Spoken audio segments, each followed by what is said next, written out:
તમિલનાડુના રાજકારણમાં રવિવારે એક નવા અધ્યાયની શરૂઆત થઈ છે.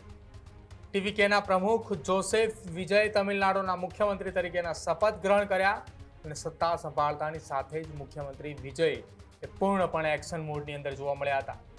શપથવિધિ સંપન્ન થતાના જ ગણતરીના કલાકોમાં જ તેઓ સચિવાલય પહોંચ્યા હતા અને વરિષ્ઠ અધિકારીઓ સાથે મોટી બેઠક પણ યોજી હતી.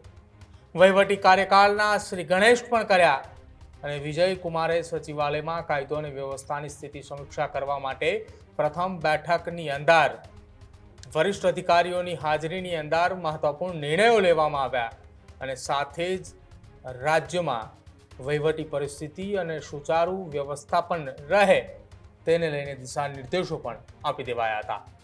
શું થયું પહેલા જ દિવસે તમિલનાડુમાં નવા મુખ્યમંત્રીની એક્શનથી વિગતે ચર્ચા કરીએ આ અહેવાલમાં. તમિલનાડુના મુખ્યમંત્રીનું પદ સંભાળ્યા બાદ જોસેફ વિજયે પોતાની પહેલી સ્પીચમાં જનતાને કેટલાક મોટા વાયદા કર્યા હતા. વિજયે કહ્યું હતું કે તેમની સરકારે પારદર્શી અને ભ્રષ્ટાચાર મુક્ત પ્રશાસન આપશે.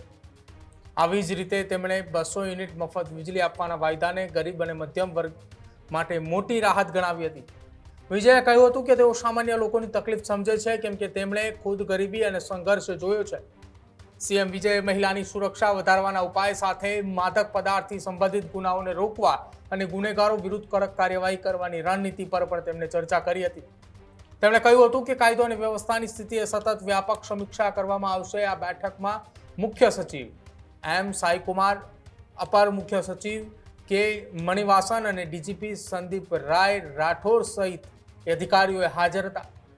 સીએમ થલાપતિએ જે રીતે મહિલાઓના મુદ્દે અને ક્રાઇમ અને સાથે જ ડ્રગ સપ્લાય રોકવાને લઈને અધિકારીઓ સાથે બેઠક કરી હતી તે ચર્ચાએ રાજ્યની જનતા હાલ કરી રહી છે. મુખ્યમંત્રી તરીકેની પોતાની પ્રથમ સત્તાવાર બેઠકમાં વિજયે રાજ્યની સુરક્ષા અને કાયદો વ્યવસ્થાની સ્થિતિ પર ભાર મૂક્યો હતો. બેઠક દરમિયાન રાજ્યના ઉચ્ચ પોલીસ અધિકારીઓ અને વહીવટી અધિકારીઓએ મુખ્યમંત્રીને વર્તમાન સુરક્ષા વ્યવસ્થા અને પડકારો અંગે વિગતવાર માહિતી આપી હતી.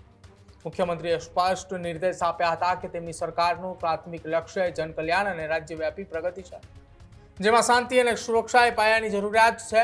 પદભાર સંભાળ્યા બાદ મુખ્યમંત્રી જોસેફ વિજયે સોશિયલ મીડિયા પર પોસ્ટ કરી અને સાથે જ વડાપ્રધાન નરેન્દ્ર મોદીનો આભાર પણ વ્યક્ત કર્યો હતો. ઉલ્લેખનીય છે કે વડાપ્રધાને તેમને મુખ્યમંત્રી બનવા બદલ આભાર પાઠવ્યા હતા અને સામે પક્ષે વિજયે પણ કહ્યું હતું કે શુભેચ્છા આપવા બદલ વડાપ્રધાનનો હૃદયપૂર્વક આભાર. હું આશા રાખું છું કે તમિલનાડુના સર્વાંગી વિકાસ માટે કેન્દ્ર સરકારનો સક્રિય સહયોગ અને સમર્થન સતત મળતું રહેશે. નવી સરકારની રચના બાદ હવે આગામી પ્રક્રિયાઓ પર ધ્યાન કેન્દ્રિત કરવામાં આવ્યું છે કે જ્યાં 17મી તમિલનાડુ વિધાનસભાનું પ્રથમ સત્ર એટલે કે સોમવાર 11 મે 2025ના રોજ સવારે 9:30 કલાકે ચેન્નઈ સ્થિત સચિવાલયના વિધાનસભા ગૃહની અંદર શરૂ કરાયું હતું. પ્રથમ દિવસે જ તમામ નવનિર્મિત ધારાસભ્યો પદના શપથ એ ચૂંટાયેલા પ્રતિનિધિએ લીધા હતા. જો કે હવે મંગળવાર અને 12 મેના રોજ વિધાનસભા અધ્યક્ષ અને વિધાનસભાની ચૂંટણી યોજાશે. આ વિધાનસભા અધ્યક્ષ અને ઉપાધ્યક્ષની ચૂંટણીની અંદર ટીવીકે અને સાથે જ અન્ય રાજકીય પાર્ટીના એ નેતાઓએ જોરશોરથી એ બંને પદ માટે મતદાન કરવા માટે દરેકે રાજકીય પાર્ટીએ અત્યારથી જ તૈયારી હાથ ધરી છે.